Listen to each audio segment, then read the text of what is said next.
السلام عليكم ورحمة الله وبركاته. ألف مبروك للنادي الأهلي البطولة رقم 11.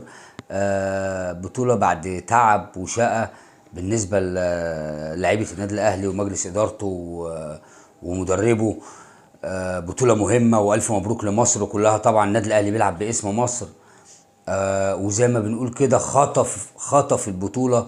حد هيقول لي يعني إيه النادي الأهلي لحد ما جاب الجون كان بعيد، او كان تحس ان في لخبطه، او تحس ان المدرب مش محضر حاجه. كل ده عاده يا جماعه في الكوره، كل اللي احنا شفناه ده فنيا في الملعب. عاده في الكوره المكسب بينسي اي حاجه، يعني حتى لو في اخطاء كبيره المكسب بينسي كل ده، خاصه لما يكون مكسب بطوله.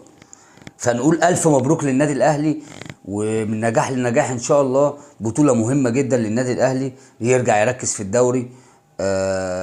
طبعا نقول له البطوله رقم 11 ومن الوداد. فنقول للنادي الاهلي الف مبروك بقلب قوي، لان الوداد خد بطولتين من النادي الاهلي. يمكن ده كان تحدي عند اللعيبه، بس فرقه الوداد فرقه محترمه، فرقه كوره. بس وصل لهم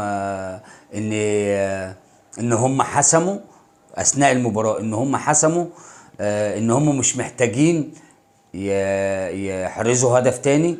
ووصل له، انا شايف انه وصل لهم كده. راح النادي الاهلي راح رجعهم، وهي الكوره كده، ما حفظتش هتستقبل. السلام عليكم.